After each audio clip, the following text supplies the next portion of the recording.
So we're going to start the sessions. There are 2 sessions this morning. And we have a little surprise because we're going to do cultivating sustainability first. So we just switch the two sessions, and it's because of a logistic issue. I think France is en grève, c'est ça? Ça va mieux maintenant. So it's just a aviation issue, so we're going to switch the sessions, and I would like to call Michelle Bouffard, who is Canadian, but she is a journalist, a speaker, an educator, and also author of various books and columns on wine. Michelle, very welcome. You will be the moderator for this session.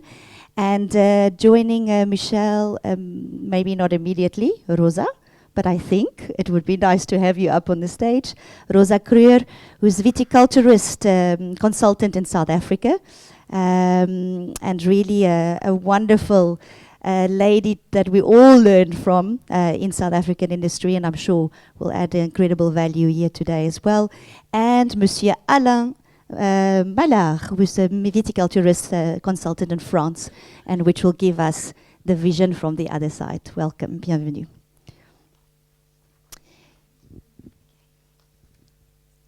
Oh, my goodness, I forgot the most important. Je suis désolée. He was already on the stage 5 times. That's why I didn't invite him. But of course, our speaker, where's your name? Etienne Neethling. So, Etienne is originally from South Africa. And it's funny because we were all at university together and we found each other much later again in France. But today he's an associate professor at the École supérieure des agriculture ici à Angers. And you are going to talk, especially you're going to be our speaker, on cultivating Chenin in a global climate change. Michelle, over to you. Merci.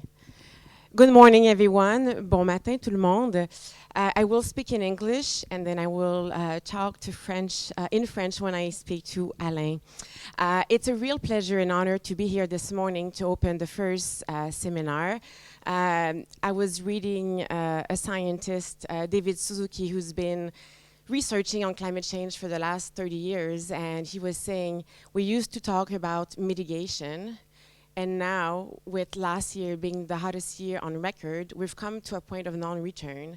And what we must do now, of course, we must continue to mitigate, but the most important thing is we must learn to be resilient. So that's what we'll talk about this morning with Alain, Rosa, and Etienne, is resilience in a vineyard. We'll start first with Etienne, who will do a small presentation about the impact of climate change, the state of climate change, but also the impact on Chenin blanc and why we must act urgently. And then we'll go to a conversation with Alain and Rosa. We have 4 wines from 4 different countries, and those 4 wines will prompt a discussion to methods of adaptation in the vineyards that are already planted, but also what do you do with new vineyards knowing the reality of climate change. And we'll also talk about the importance of education. So Etienne, after you. Alain, est-ce que tu comprends? Oui. Yeah. So, sorry, the first session is just making sure everything that's technical is happening correctly. And yeah, just from myself, very happy to see everyone here present at my university in Faiza. It's an excellent opportunity to be part of the 3rd edition. And as I was preparing for my presentation, I was actually thinking about what happened in 2022. I was actually the last speaker at the 2nd event, and I'm the first speaker now at the 3rd event. And I was thinking back about what we have discussed at the last event, and actually there's not a lot of new things in terms of climate change, about the urgency of adaptation. And the only thing that I can draw from that information and from that perspective is that 10 years ago there was already an urgency about climate change. And I think what happened in the last 10 years is that we saw the agronomy impacts. We understood that climate change is impacting the quality of the berries, advancing phenology, and today with all the socio-economical consequences of reduced yield, the change maybe in the style of our wine, and obviously much more competition in the global market, I can understand that the urgency of adaptation is even more present, as Michelle has mentioned.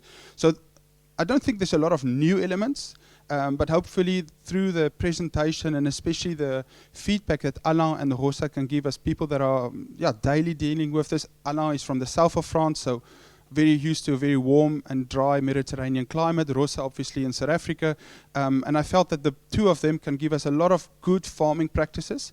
You will see through my presentation that at the end of the day we have to come back to practices that are cost effective, good farming practices, and that we understand the vineyard. And I think if we can make those decisions already in the vineyard, then we can be much more proactive and much more resilient, as Michelle has mentioned.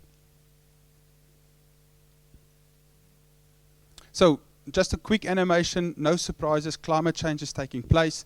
It's significantly been shown through various scientific studies that since the pre-industrial period, that global warming is taking place, and it's taking place at a very accelerating rate. The thing that I wanted to mention here, which is maybe my going away message, is that even if we have cold years like we had in 2021 in France, we will never return to what we knew as initially the baseline conditions. Baseline conditions are changing, and they are changing rapidly, and we're never going back to what we knew previously. So for a perennial plant like what we are talking about today, grapevine, Chenin blanc, we're talking about a vine that needs to adapt to a new baseline condition. And for a perennial crop, that's asking questions today, what will happen in the year 2060, 2070. So we need to ask difficult questions, and with that comes a lot of uncertainty. But we talk about decisions that we have to make in terms of decades and not just in terms of seasons. So the best example to show how baseline conditions are changing is this very contrasting example that is happening between Champagne and the Rhone Valley. So we talk about global warming, and one of the first indicators is regional warming, and that's the most common attribute regardless of the wine region that we are studying. Warming is taking place everywhere, and that's why it's quite ironic. We have had 2 months of very warm weather. Today it's a little bit rainy and cold, so don't be too much in the short-term perception. Our long-term perception definitely show us that warming is taking place. But I think the winemakers here present are very happy with the rainfall we had. It's been very dry and very warm. But I wanted to say is that baseline conditions are changing. And this graph is basically a representation of the viticultural potential in both regions. Again, Oceanic in Champagne, Mediterranean in the Rhone Valley. And our horizontal axis will be the Euglin index, which is basically an indicator of cumulative heat, showing if a vintage was cool or warm according to the amount of heat units available for the grapevine. And on our vertical axis, we will have an indicator looking at the amount of soil water that's available for the vine. So the wetter the vintage, the more we are on the top part of the graph, the drier the vintage on the bottom part. And you can see for this 30-year period from 1971 to 2000 that we basically see what we understand from our knowledge. Champagne having a more cooler and a wetter climate compared to the Rhone Valley. The Rhone Valley being a little bit more temperate, and then variation according to the seasons, seasons that are more warm and dry and warm and wet. But when we talk about changing baseline conditions, and this is just due to 1 degree Celsius of increase of annual temperatures, so annual temperatures driving agricultural drought, despite the fact that rainfall hasn't changed significantly. So we can see here that today in Champagne, we actually have the historical conditions of the Rhone Valley. And that's where you understand how, not just how much we have to adapt, but the urgency of adaptation. Now we're growing Pinot Noir in Champagne in climate or temperature and hydrological conditions that are very similar to what we knew in the Rhone Valley in the 70s and the 80s. And that's where we understand how sensitive our viticultural system is to climate variations and how urgent is the need for adaptation. And obviously, as the vine is sensitive, it's sensitive to the exposure of having more heat, more drought. So basically on this graph, and it's very similar to a lot of varieties that we have studied in the Loire Valley, but also in other parts of France, this is showing the trend in the content of sugar and the content of total acidity. I specifically wanted to look at the day of 15 September to avoid the decision of harvest making. So we looked at how berry composition changed at a specific date, and we used interpolation of statistics to get that value. And you can see here 2 regions very famous for Chenin, Anjou and Saumur. We see what we know from the region, and this is maybe helpful for Andrew in his session afterwards, but we can see the limestone soils having through the perception of Saumur. Remember, Saumur is much warmer, so we expect it to have much more sugar and lower acidity at the same time, whereas here we can see Anjou is always at the same date, a little bit more riper in sugar and a little bit more behind in total acidity. And this is definitely due to the geological formations. I just mentioned this for Andrew. But we can see the same trend, an increase in sugar content and a decrease in total acidity over the last 40 years. And at the same time, obviously, as we talk about agricultural drought and we talk about more extreme events, obviously we have experienced a lot of early onset of spring frost happening, especially in 2021, but a lot of producers were also impacted in 2017, etc. And you can see that with climate change and over the last 40 years, as we see this increase in sugar content, a decrease in acidity, the significant decrease in yield. And this is where we come back to this question and this talk about socio-economical issues, where growers are no longer building their businesses at an objective where they know they will have their 45, 50 hectoliters per hectare every year, so they know how to plan their practices, invest, and make sure the company is viable. Here they are facing increasing production costs at a much lower yield. And this is where it's becoming challenging from a resilience perspective and this capacity to make your company viable when you have lower yields, higher production costs, and obviously greater competition. So fostering resilience becomes crucial. And by resilience, it's this concept of moving away from assessing vulnerability, which is very linear. We assess to which degree we will be exposed to temperature or drought. We then identify the sensitivity of the system, and we identify adaptation pathways that will allow us to be less vulnerable towards that specific outcome.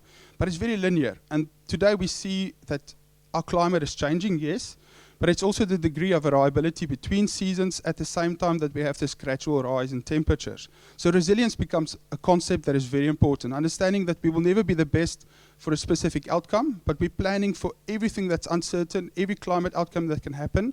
And I hope that today, through the talk and the input that Rosa and Alain will provide, that you will see that all of these lessons are looking at how to make the vine more prepared for uncertain outcomes.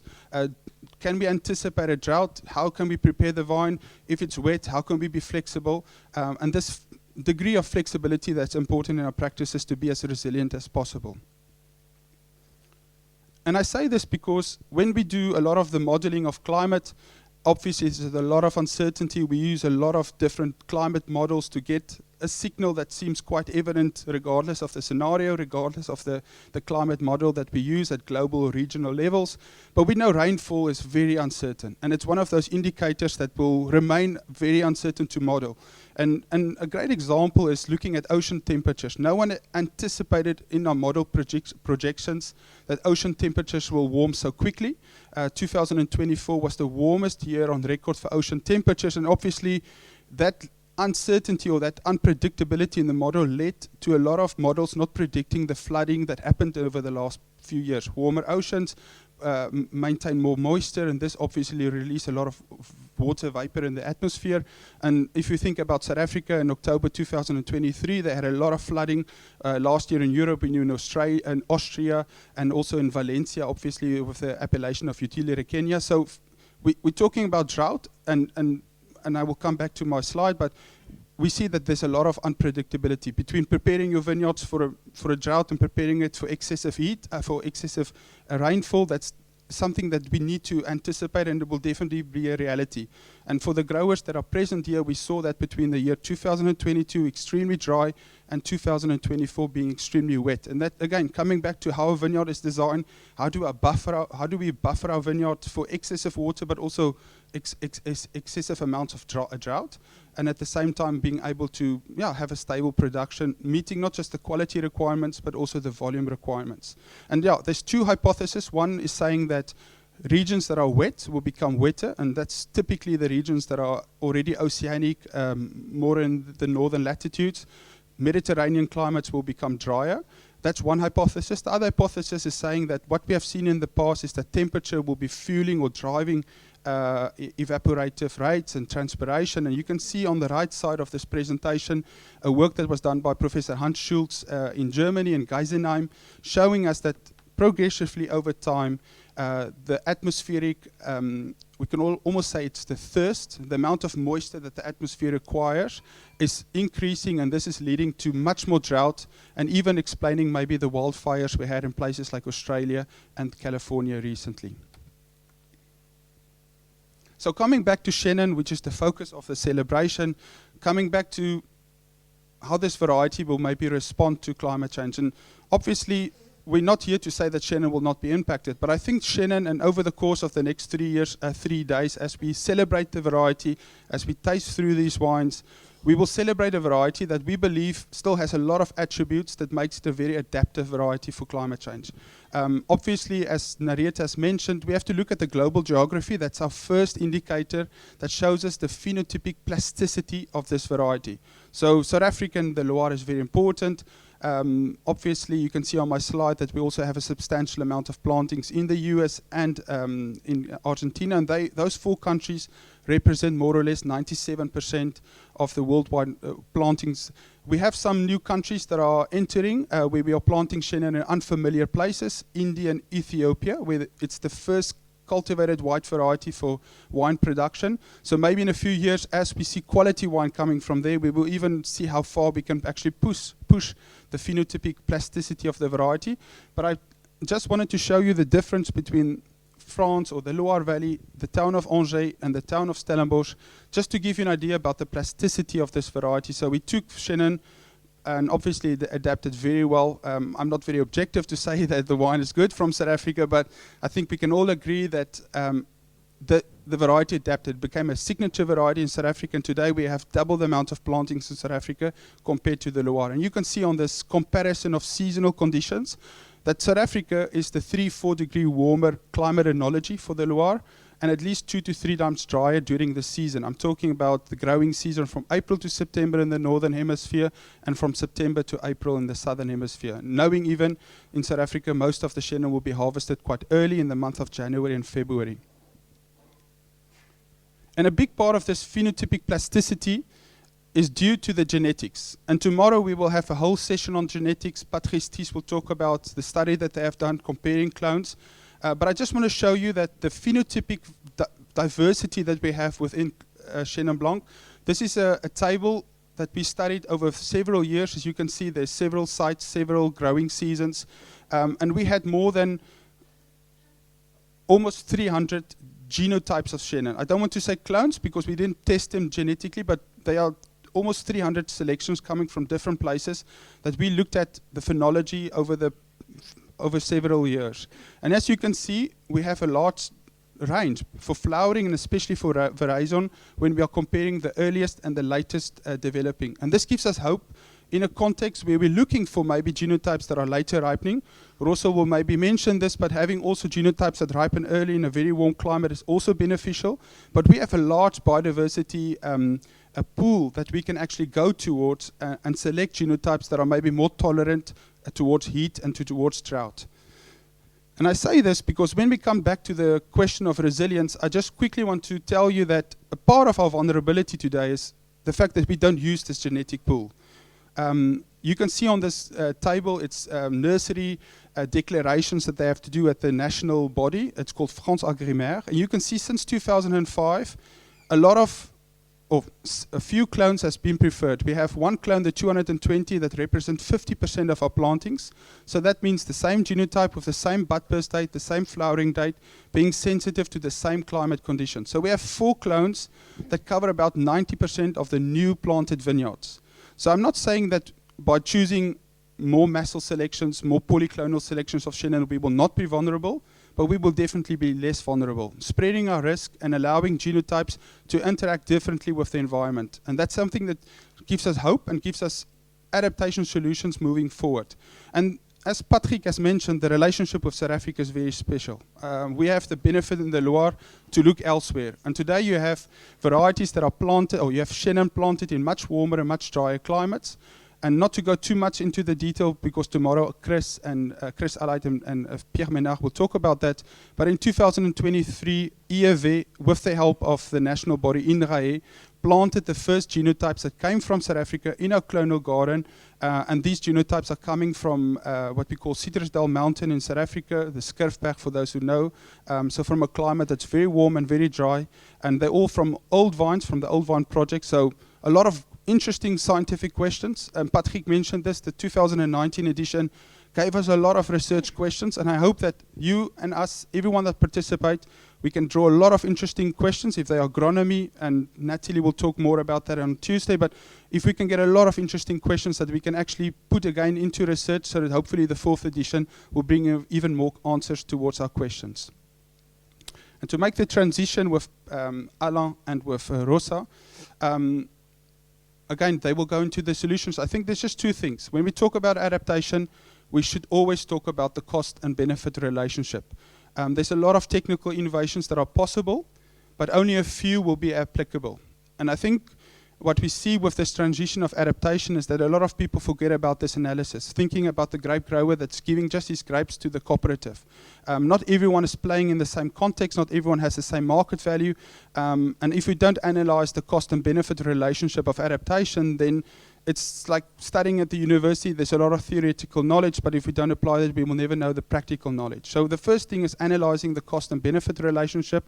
The second thing is looking at resilience and thinking about the 3 pillars. The pillar of that we call buffering, it's where we absorb, and that's where Rosa and Alain can talk a lot about how we can better manage water and how we can select material to have a better buffer capacity when we have different climate extremes. The second is the adaptive capacity of our system, and that's where we come back to innovation and flexibility that I mentioned initially, this ability to adapt quickly, and then at a more company level, this transformative capacity where we can be very resilient in times where changes are needed. So thank you very much for your attention, and I will give over now to Michelle. Thank you. Merci, Etienne. I just want to quickly, obviously, all of our research is funded, but I especially want to thank all my students who are on the back. They gave their time, so you have 7 students from 7 different countries. So when we talk about versatility of Chenin, I think my students are even more versatile. Thank you. Le clicker.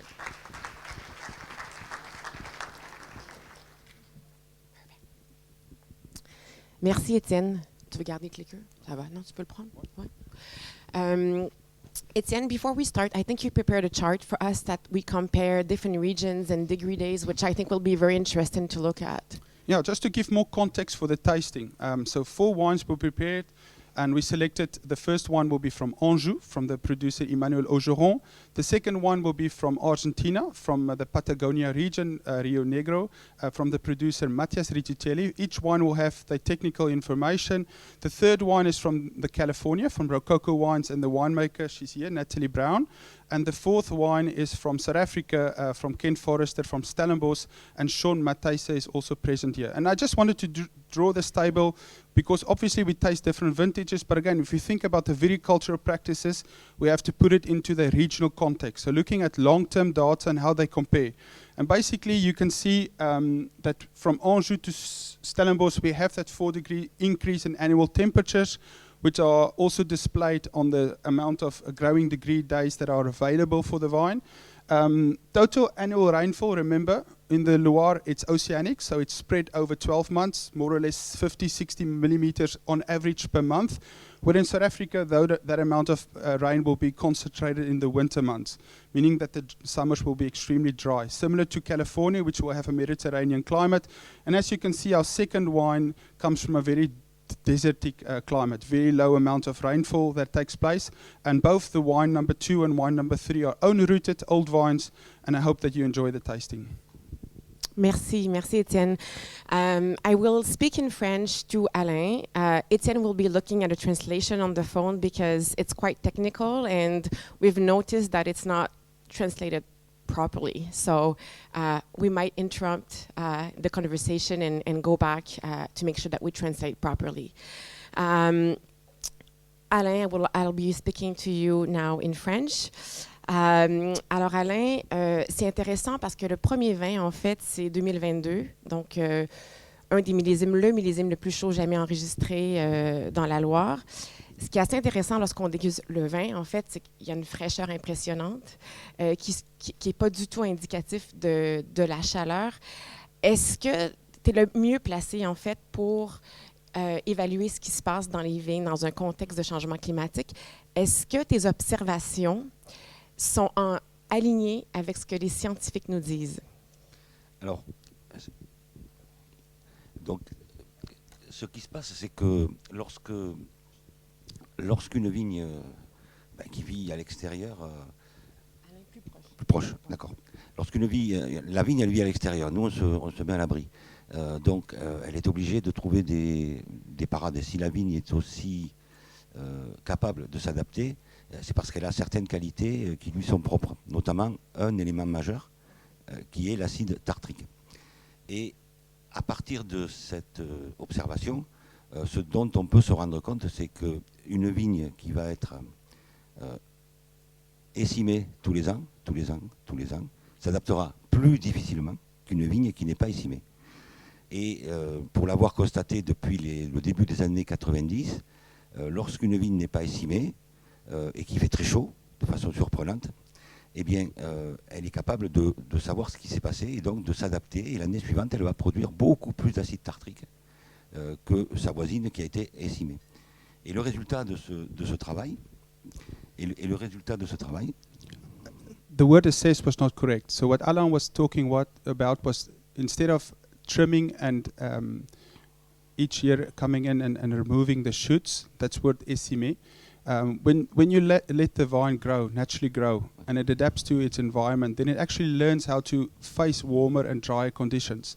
So you came back to tartaric acid, and how tartaric acid then naturally is higher in vines that learned how to face those conditions. They are not trimmed, the shoots are not removed, and that allows the vine to adapt and naturally have higher tartaric acid, which becomes obviously important when we look at pH and total acidity.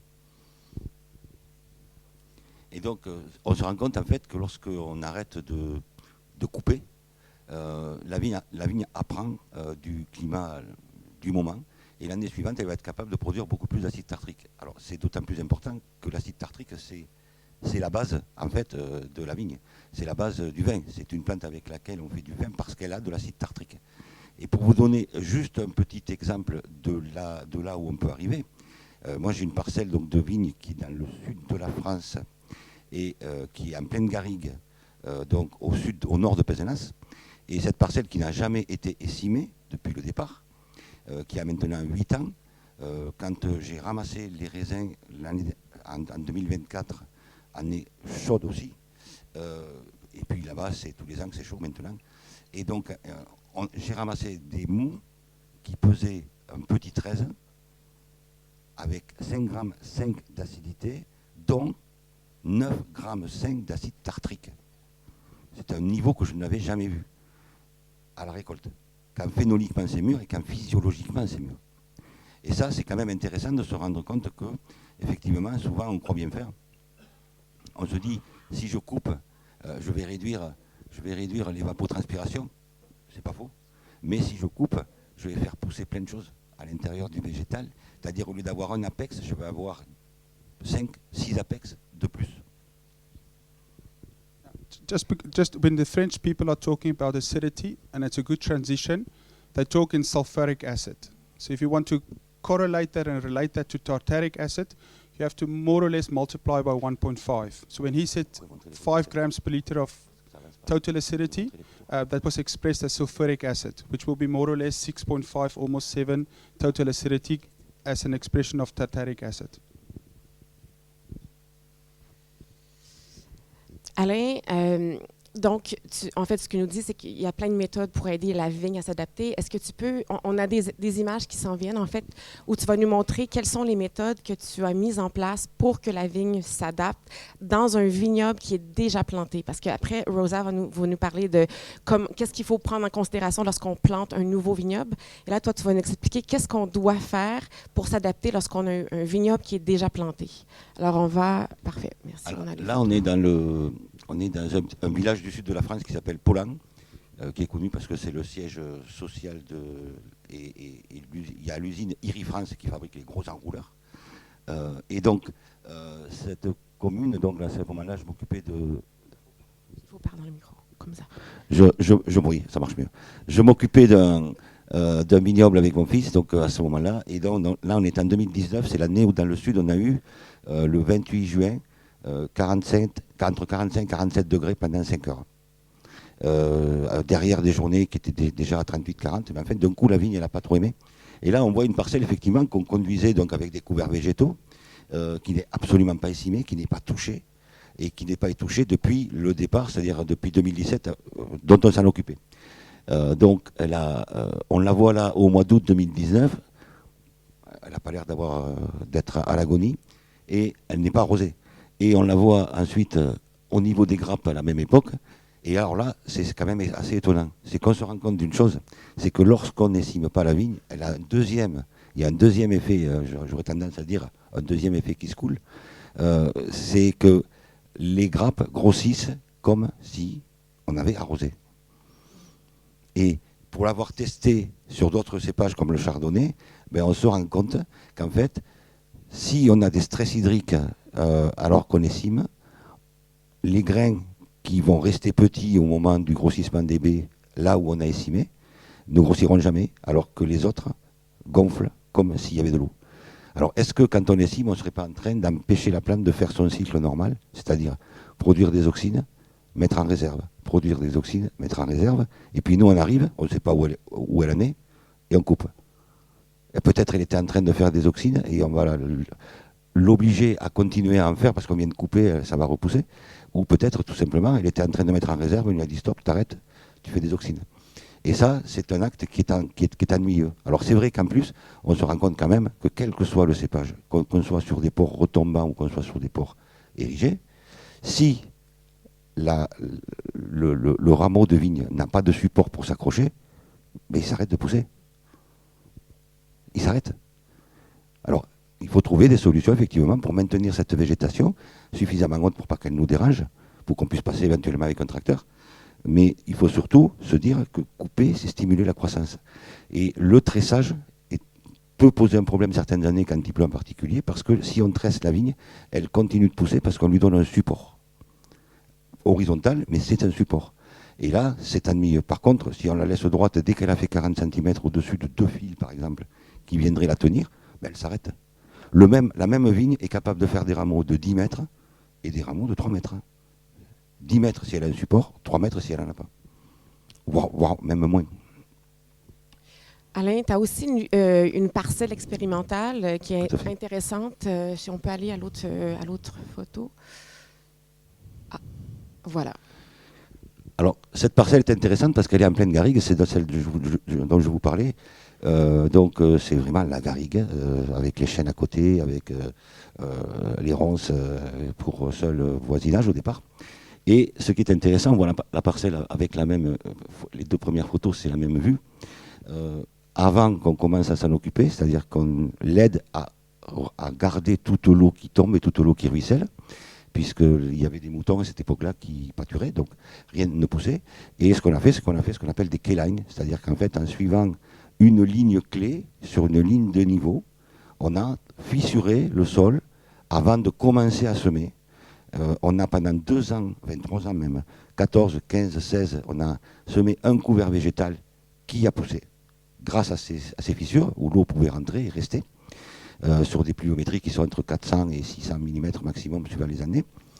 Et en fait, en 2017, on a préparé le terrain, passé un coup de chisel, un coup de herse, on a planté, en suivant toujours les mêmes courbes de niveau, et on s'est rendu compte, et après on n'a plus rien fait. C'est-à-dire qu'on a laissé la nature se débrouiller. Alors évidemment, la vigne n'a pas été plantée seule, elle a été plantée en sélection massale, il y a plusieurs cépages, plusieurs blancs, plusieurs porte-greffes aussi, et une partie qui est plantée en plein direct. Avec des oliviers, avec des mûres, avec du cassis, avec des grenadiers, enfin il y a toute une biodiversité. On a laissé faire, et à partir donc, de l'automne 2017, de l'herbe a recommencé à pousser. Et cette herbe, c'était pas celle qu'on avait semée. En fait, celle qu'on avait semée, je l'ai revue la première fois cette année, à des endroits. C'est les fourmis qui avaient dû ramasser tout ça, et ça m'a fait des grosses mattes de gesses, des grosses mattes. C'était rigolo. Et donc, de l'herbe a poussé. On a fait un inventaire en 2022-2023 pour voir ce qu'on avait. On avait 71 espèces végétales qui se sont succédées d'octobre au mois de juin. Bon, nous, chez nous, au mois de juin, après, ça ne pousse plus, il fait trop chaud. Donc, tout le monde a fait son cycle. Le cycle s'arrête et on a quelques plantes que j'ai failli enlever une fois, qui s'appelle la centaurée du solstice. C'est une plante qui fait des feuilles, en fait, c'est pas des feuilles, c'est des tiges vertes, avec une fleur au bout de ces tiges. Et le jour où j'ai voulu les enlever, parce qu'elles étaient très près des plants, j'ai tiré le pivot qu'elle formait, à peu près 60 à 80 cm de pivot, il était trempe au mois d'août, en plein été. Et là, je me suis dit, tu l'enlèves pas, tu la laisses. Cette plante, elle est géniale. Et donc voilà, il s'est passé des choses assez intéressantes et on voit effectivement la parcelle. En 2019, au tout début du débourrement, c'est-à-dire fin mars, début avril, quelques années après, c'est vert et c'est vrai que quand on arrive de loin et qu'on voit la parcelle sur le coteau, eh bien, on a l'impression qu'il y a un golfe qui a été créé sur le... Et c'est pas arrosé. C'est pas arrosé. On est parti d'un terrain où on faisait pénétrer 15 mm/h d'eau à un terrain qui aujourd'hui est capable de laisser pénétrer 500 mm en 45 minutes. Ça veut dire que s'il pleut un jour 500 mm d'un coup, c'est déjà arrivé une fois, pas chez moi mais un peu plus loin, 500 mm d'un coup, tous les millimètres qui vont tomber restent là. Rentrent. Le taux de matière organique est passé de 1,2 à 4% sans rien faire. À part les 3 premiers semis, et planter là, tout seul. Le pH qui était à 8,6 est descendu à 7,8. Sans rien faire, toujours. Et puis au miracle, cette parcelle, en plus, elle n'a jamais été traitée et elle n'est jamais malade. Donc le seul travail que je fais dans cette parcelle, c'est tailler, récolter. Tailler, récolter. Donc aujourd'hui, on en est au stade où on regarde, on cherche à savoir le pourquoi du comment. On a quelques indices, c'est quand même intéressant. Notamment au niveau de la vie qui s'est développée dessus, parce que cette vie, elle est dans le sol aussi. Cette vie qui est dans le sol doit jouer un rôle effectivement pour le transfert de l'eau, de haut en bas, et sur le végétal pour l'aider justement à être plus résilient. Je pense que, moi je définis ça de la façon suivante. On arrive, on met un pied de vigne, c'est un intrus. C'est un intrus parce que spontanément il n'y en avait pas. Et à un moment donné, si on veut que cet intrus puisse pousser en harmonie avec le reste, il faut qu'il soit accepté par la végétation autour. Et à partir du moment où il est accepté par la végétation autour, la végétation autour le fait rentrer dans son circuit de fonctionnement. Et comme la haie ou comme le bois à côté qui n'est jamais malade, je ne vois pas pourquoi la vigne à ce moment-là serait malade. Et de la même façon, pourquoi elle souffrirait? Parce que des fois, on voit une haie composée de 10 espèces différentes qui est verte comme un poireau en plein été, ça ne manque pas d'eau, et puis on a mis un pied de vigne, on est obligé de l'arroser 10 fois pour qu'il arrive à pousser. Cherchez l'erreur. Et vous avez adapté, en fait, c'est cette parcelle expérimentale qui a fait en sorte que vous avez adapté ces pratiques-là un peu partout. Exactement. Après, on est allé voir hier une parcelle avec Rosa. C'était hyper intéressant parce que on se rendait compte que, bon, il y a bien des choses qui sont différentes entre l'Afrique du Sud et la France, mais somme toute, vous avez quand même la même philosophie. Il y avait la question d'eau, il y avait quelques différences, mais vous étiez quand même d'accord. Et on a vu justement ces pratiques que vous avez faites, les lignes dans le sol, et on voyait vraiment la matière organique et la vie qui était apparente, et la vie, exact. Et la vie, c'est-à-dire qu'à ce moment où c'est sec depuis quelque temps, quand même dans la région, il ne fait pas très humide, on voit au milieu du rang, quand il a été fissuré en pointillé, que l'herbe elle est verte. Donc ça veut dire qu'il y a de l'eau. Et la vigne, évidemment, en a aussi, puisqu'on fait pénétrer l'eau. Moi je dirais qu'il y a une hiérarchie dans l'approche. La première, c'est de dire sans eau, pas de vie. La deuxième, c'est qu'il y ait de la photosynthèse, parce que c'est la photosynthèse qui nourrit le sol avec, bien sûr, les débris végétaux, mais d'abord avec la photosynthèse, c'est l'énergie du sol. Et puis, comment y parvenir? Tout simplement en prenant le temps d'observer. Observer, regarder comment ça se passe à côté. Et se dire, si ça marche, pourquoi je ne vais pas essayer d'adapter ce qui fonctionne à ma vigne? Et mettre une vigne toute seule, abandonner une vigne toute seule, en pleine nature, sans l'aider, moi j'appelle ça,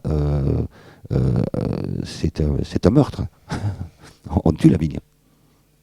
En fait. Rosa, on va suivre. Merci Alain. Rosa, we're going to go to the next wine. What's interesting in the next wine, we have a wine that is from all vines, unrooted, unirrigated. From Patagonia, we're going to have, we might ask Sean that's in the room to talk a little bit about it afterwards. But Rosa, you have so much to teach us about water management. In South Africa, it became apparent yesterday when we were talking about the reality with Alain. It was such a different reality when it comes to water. What have you learned about water management?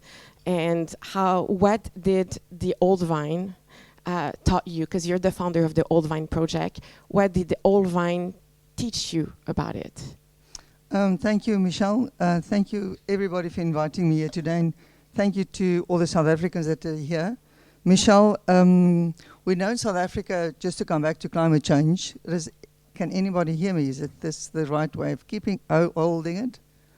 That we're going to be 1.5 to 2 degrees warmer within the next 10 to 20 years. When we started with climate change predictions many years ago, they said 2 degrees warmer by 2050.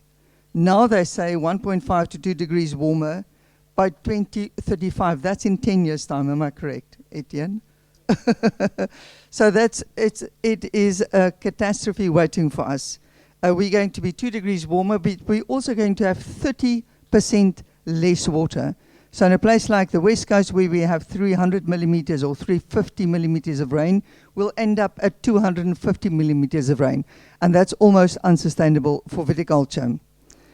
So preserving and managing waters is absolutely crucial. If there is water available in future, the smaller amount will be used. If there's less water available, the governments will give the water to the people. Definitely not to wine, that is a luxury goods for most people. It will be given to farmers that farm for food and to the people. But whether you irrigate or not, you have to preserve the water in your soil. We have to look at new ways to buffer the vine and the grapes against the heat waves, the stress, the direct sunlight, and what we specialize in South Africa, as many of the South Africans here will tell you, is the wind. We have wind in South Africa that takes the water out the vines within hours. But it's not the 1 day of extreme heat that's going to be a problem. It is the 4 or 5 days. 4 or 5 days continuously above 40 degrees or above 35 degrees. It's not going to be the fact that there's going to be less rain. It's the fact that if it rains, it's going to come down in floods. Floods we've seen internationally in the world. Most of our old vines in South Africa are dry farmed, or you call it dry farmed here, dry land. We call it dry land in South Africa. And in some areas with as little as 350 millimeters of water annually. Old vines in South Africa has taught us many things. I am very privileged to have started on this journey because I learned so much from viticulture. And this day yesterday with Alain in his swale vineyards was for me just absolutely fantastic. Thank you, Alain. We should plant in a way to keep as much water in the soil as possible and not let the water run away. Secondly, we should always try to keep direct sunlight from the grapes by creating indirect sunlight through the canopy in goblet, prune vines or sprawl vines rather than VSP, vertical shoot positioning. I think there's a picture now. Yes, on the left there's a sprawl vineyard. That's when the shoots are not tucked in, but it falls open a bit. The second one is a goblet, which we prefer for Chenin in South Africa. And the last one is vertical shoot positioning.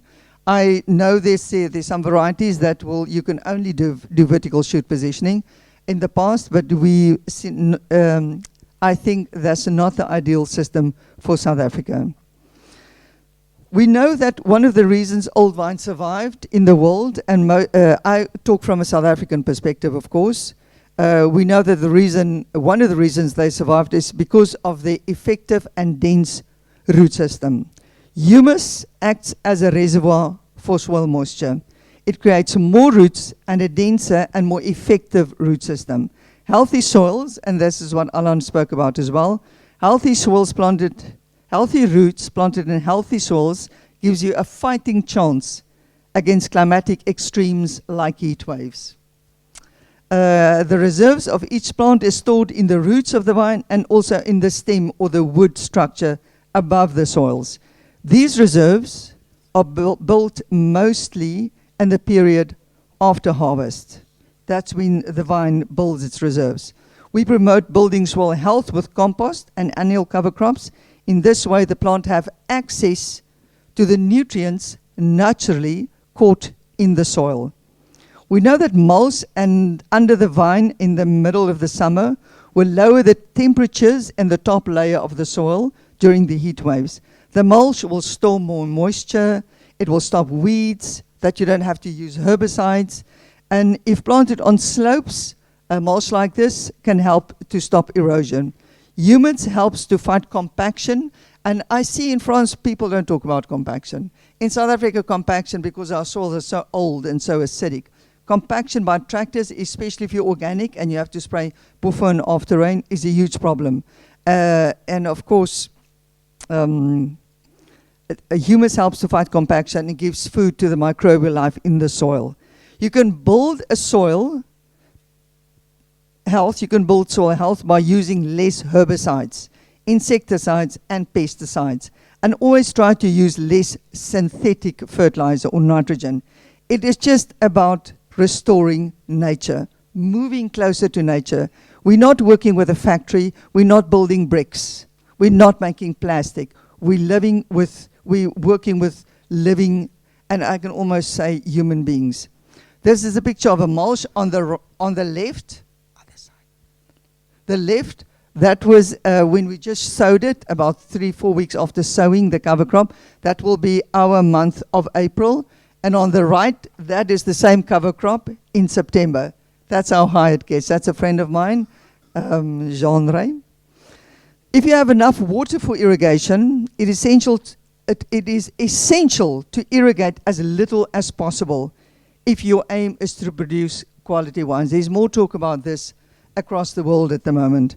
There are many ways of measuring this moisture in the soil. We do probes. You can dig a hole and check the water, the soil moisture.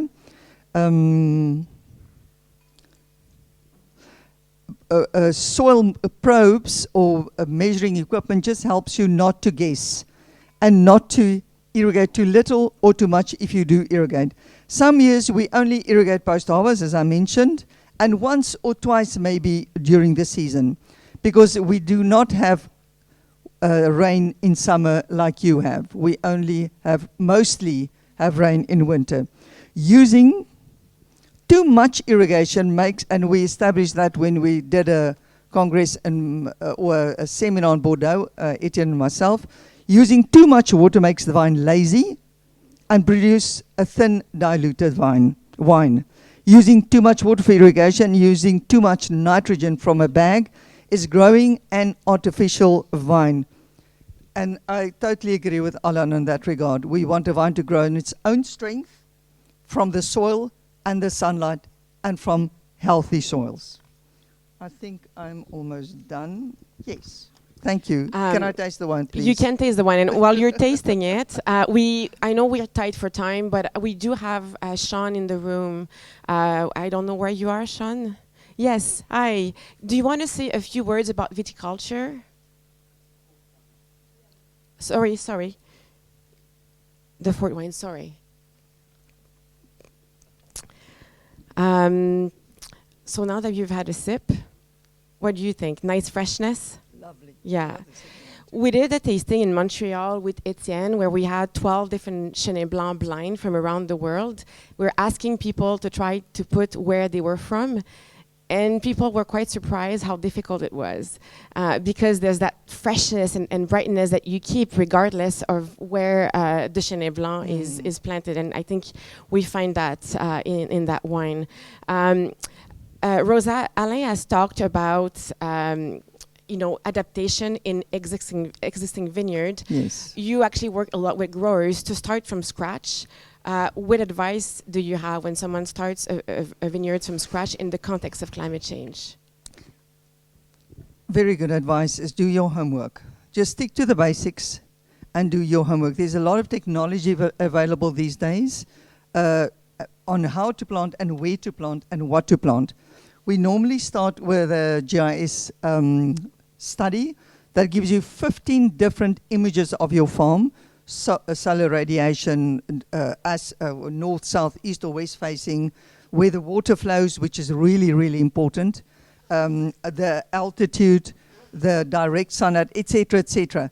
That gives you an idea where the cooler and the warmer part of your farm is. That's how we start.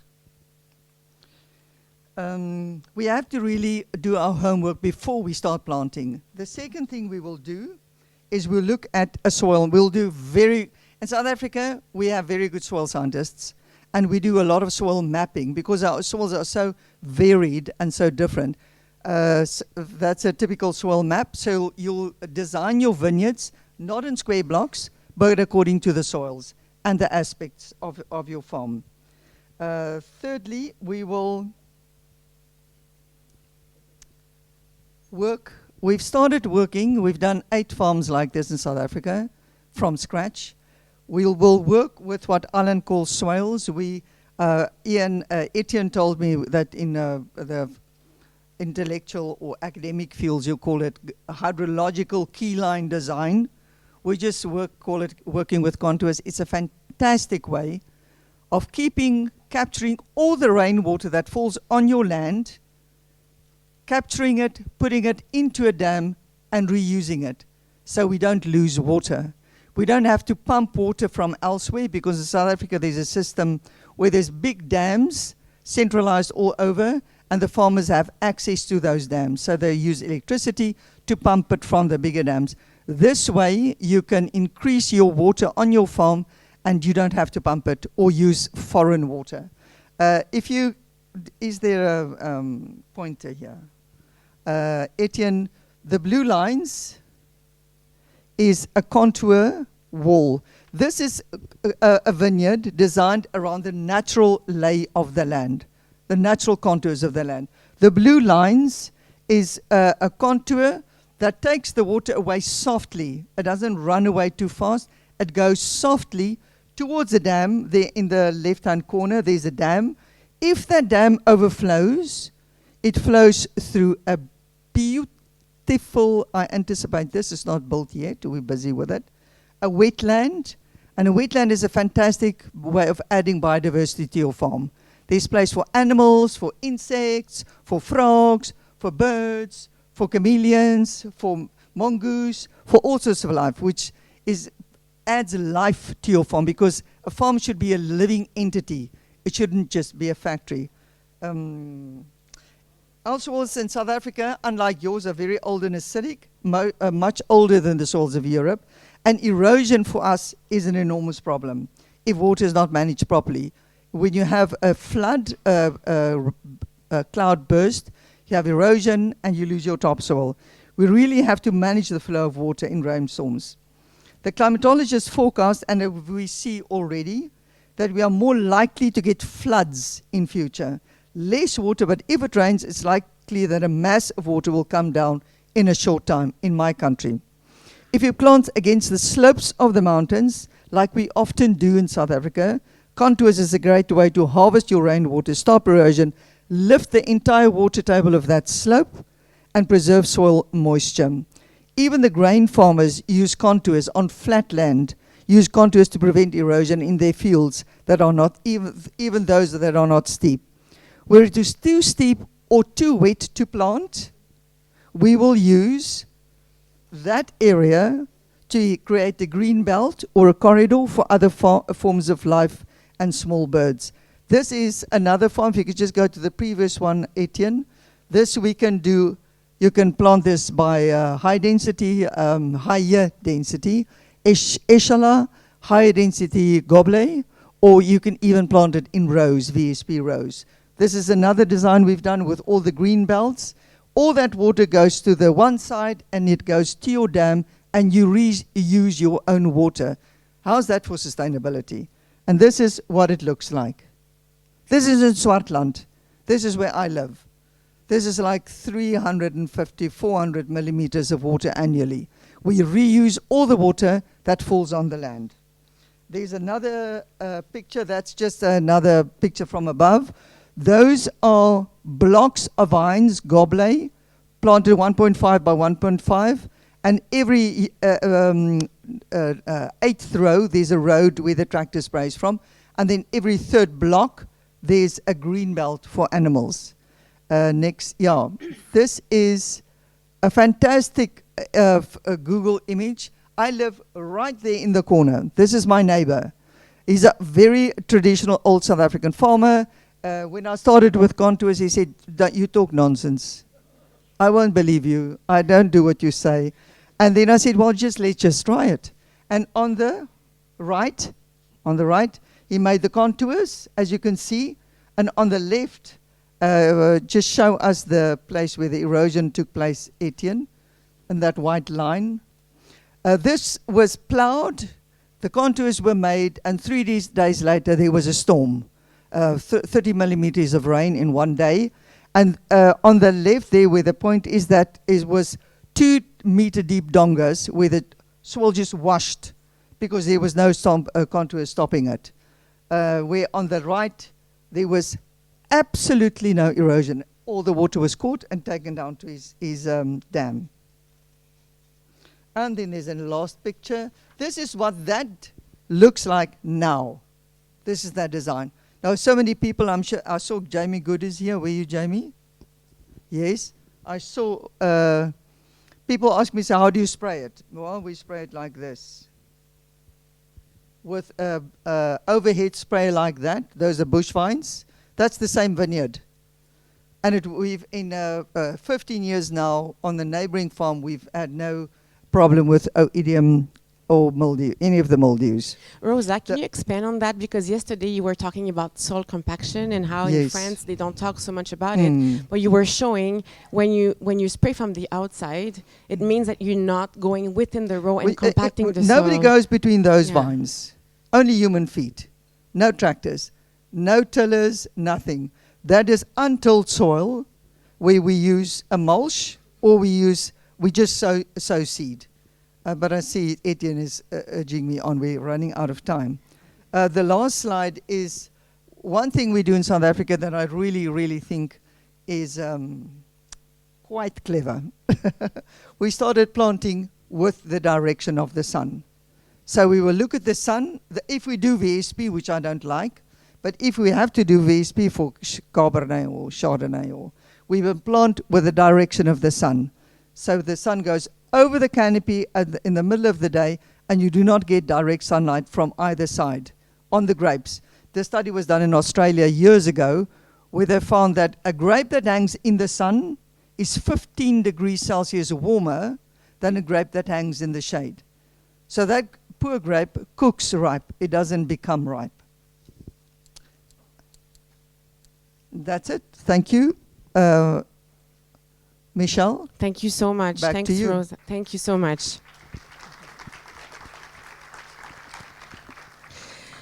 We are going to wine number 3, that is unrooted, and that will prompt the next discussion with Alain. Alain, I will ask you a question in French. Alain. Alors, dans un contexte de changement climatique, on est ici sur franc-pied. Est-ce qu'il y a un avantage, je sais qu'on ne peut pas faire ça partout, bien sûr, parce qu'il y a le phylloxéra, mais est-ce qu'il y aura un avantage à être franc-pied dans un contexte de changement climatique? Ah ben, c'est évident qu'une plante pas greffée se comporte beaucoup mieux qu'une plante qui est greffée. La greffe, c'est un handicap. Si depuis la nuit des temps, on n'a jamais greffé la vigne, bien que les Égyptiens aient fait des essais, les Romains aussi, c'est parce que ça n'amène rien. Ça lui amène que de la faiblesse. En fait, souvent je dis que quand on plante un sous dégreffé, on plante l'handicapé. Et il est tellement handicapé que le moindre brin d'herbe qui pousse à côté de lui fait concurrence. Planter un plant américain tout seul, et c'est lui qui fait concurrence à l'herbe qui pousse à côté. Planter un plant de vigne en franc de pied, comme l'ont fait certains à une époque, je pense à Charles Joguet, je pense à Henri Marionnet, qui avait fait des tentatives et qui parfois ont été heureuses, parfois un peu moins.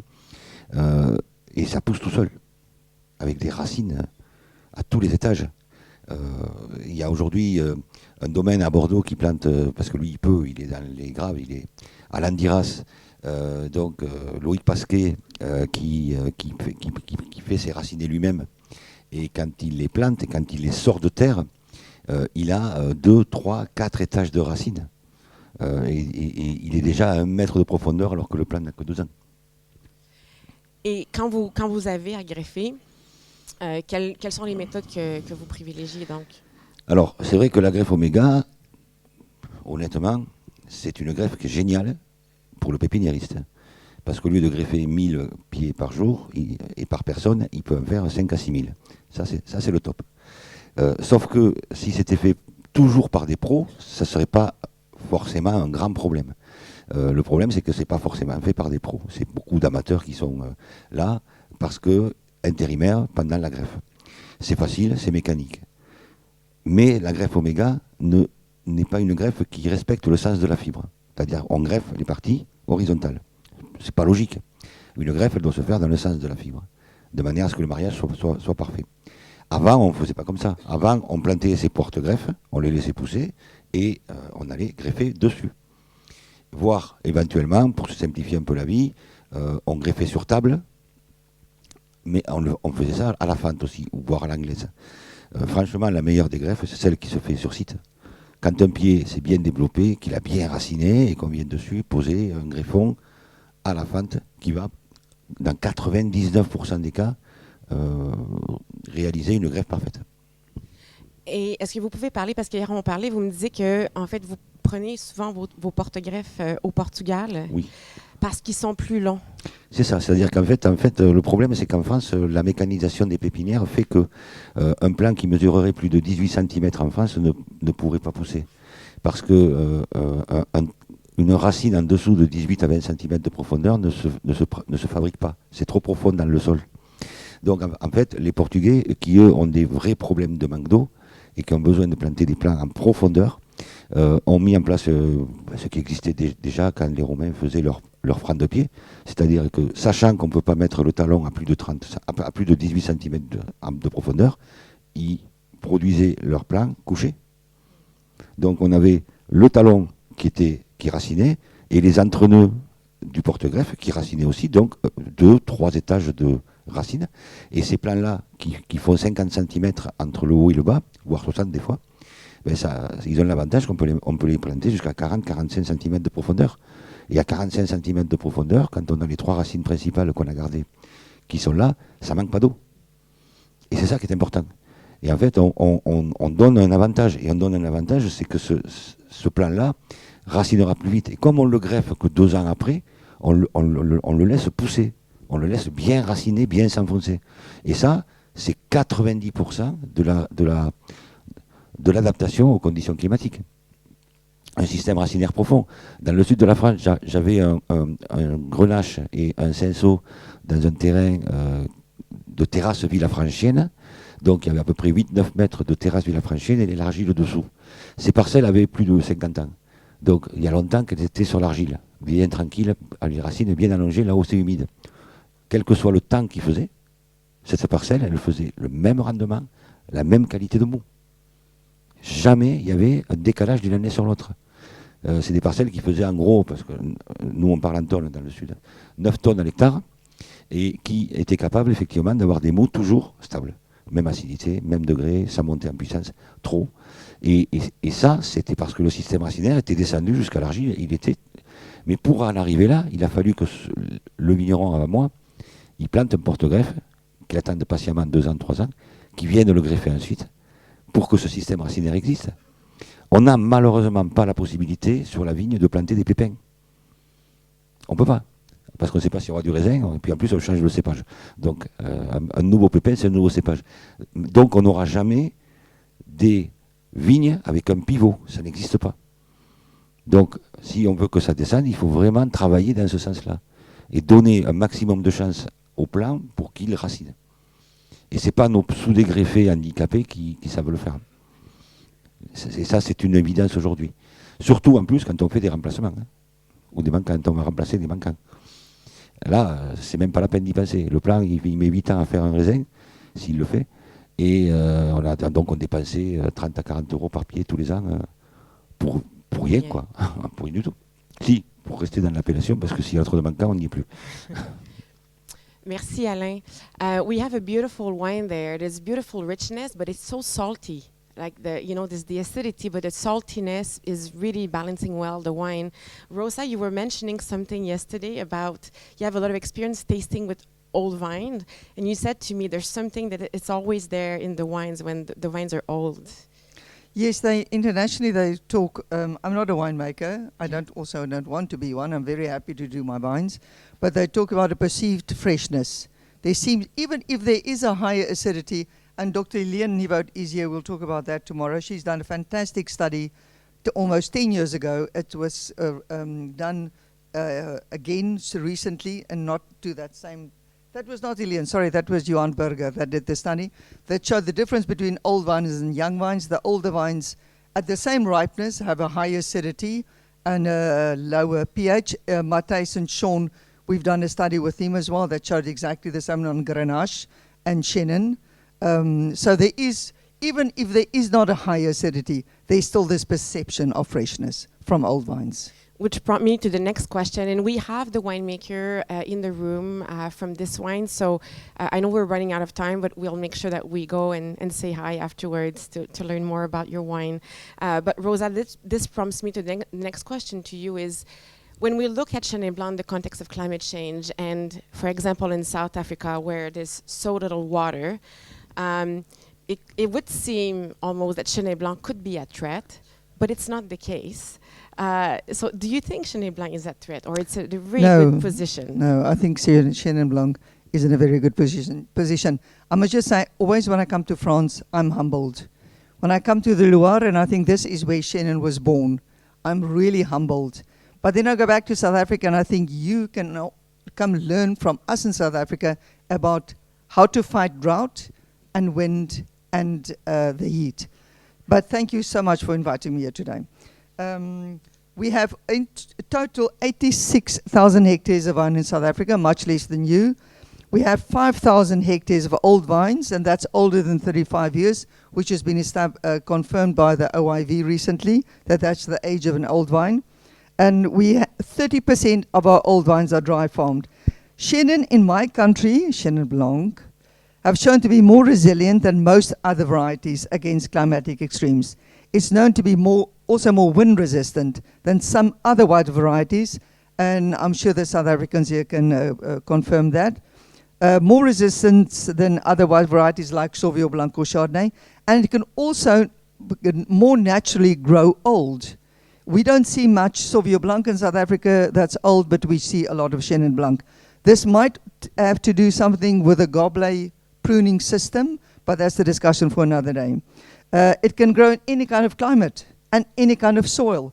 We have shale soils, we have sand, we have clay, we have granite and sandstone soils, all within a very short distance against the mountains, the slopes of the mountains, in the valley floors. On the mountain slopes, we can find sandstone at the top of the mountains, granite a little bit higher, and shale soils at the lower slopes, and alluvial soils in the valleys. And on all those, we can find Chenin. We can do Chenin VSP, Goblet, Echelon, Sproul. It just depends on the terroir. Different kinds of geology and typology makes a completely different style of Chenin. The grape's versatility and ability to reflect the terroir causes it to lead, as what Jancis Robinson always describes, a double life, like a double agent. Some of our Chenin vineyards survived for 80 or 90 years, despite the heat, the drought, and the serious winds. Chenin, somehow, and I know Ken Forrester used this word before, it's like a chameleon that adapts to the character and the essence of the place it's planted in. Like a chameleon that will change from brown to orange or to brown to yellow, Chenin does the same. If it's in a different climate, it just changes its character. The 5 things, I think, in my estimation, and I've never studied viticulture, I've been in the fields for many years, as you can see, many, many years, but there are 5 things that I think that have the biggest influence on the wine itself. First, the proximity to the ocean in my country. That makes a big difference on the style of the wine. Secondly, the yield, if it's 30 tons a hectare or 3 tons a hectare. The soil type we discussed. The age of the vines we know, and the availability of moisture. It is interesting to think that our oldest vineyards in South Africa are all planted at high density on old riverbeds. We still have to think about that kind of science that we have to study. From Skurfberg up the west coast, which makes beautiful chenins, with 300 millimeters of rain annually, where the chenin is planted in red sand, just red sand, in clay at the bottom, at a meter there's clay. Then we move to Stellenbosch in granite soils with 600 millimeters of rain. And then we go to Bot River, we go to Yamlin Arde, we go to so many different climates. They're all truly adaptable to their space, their soil, their climate, and their landscape. For every soil type, of course, you have to choose the correct rootstock. That's quite important to us. Shallow soils, sandy soils, brackish soils, there's the rootstock for everyone. Different clones, you have to do the right clones for the right site. In the past, and I've done a lot of reading before I came here today, many of the clones in the past internationally were chosen for yield, not for quality. We're moving into a time now with a new selection of clones in South Africa, and we'll talk about that tomorrow, the heritage clones, that we concentrate more on vines that have been shown to be climate resilient, I think so, and that can add diversity. I love the idea of Massal selection. We all love the idea of diversity. But of course in South Africa, leaf roll is an enormous problem. The leaf roll virus, and that's what it looks like. That's not a Chenin vineyard, it's a Chardonnay, but in Chenin it looks very much the same. If you do Massal selection, you spread leaf roll. So what we do, if you are sure a vineyard is virus-free, and that's highly unlikely in South Africa if you have older vineyards, by all means you can make a new vineyard Massal selection from the older vineyard, because you'll have wonderful diversity. If you have disease like leaf roll in the vineyard, if you do Massal selection, you'll only produce another diseased vineyard. The process of cleaning up material from virus is very expensive. We do it, Etienne can talk about the science there. It's a very fancy procedure they do in the lab. And it takes 10 to 15 years to clean up one vine from virus. That's why we do clonal selection from old vines and not Massal selection. But we have taken many different sites and cleaned them up from virus. If we did find some Chenin blocks in South Africa that are virus-free, and lo and behold, we did find 2 that were surrounded by virus but had no virus. Now everybody says that's because the insect that spread the virus is not there. I say, I think there's something in that vine itself that resists leaf roll, but that's a totally unscientific perception. Most viticulture, I do think old vine loses its clonal status. I think it becomes the identity of the place, of the climate, rather than it shows the character of the clone. And we see that in old vines. When you walk in a 60-year-old vineyard, that was Massal selected before. You see so many different clones of Chenin. I think a wide selection of Chenin clones in one vineyard, very different clones, is what is going to add to your diversity and complexity of your wine. Thank you. Thanks, Rosa. I think when we tried the wine, I don't know if you agree, but we clearly see that Chenin Blanc is not a threat. It's in a condition of drought, and you can see that verticality, the compact, it's high in extract, yet they have that racy acidity. That's surprising, right? And it's from South Africa, so beautiful wine to support what you just said. To finish and conclude, Rosa, you've done a fantastic job. You have a school. And you really think that if we look into the future, the only way to look into the future is to teach about viticulture. Can you talk about that? Yes, I'll have to read this because this is a very... are we not going to taste this wine? I received it. Did you receive it? I did not receive my Est-ce qu'on pourrait avoir le dernier vin? Because this is very close to my heart, education of farm workers, and this is not a South African problem, it's an international problem. We cannot sell wine for good prices if you don't look after the people that work the vineyards. That is where sustainability starts.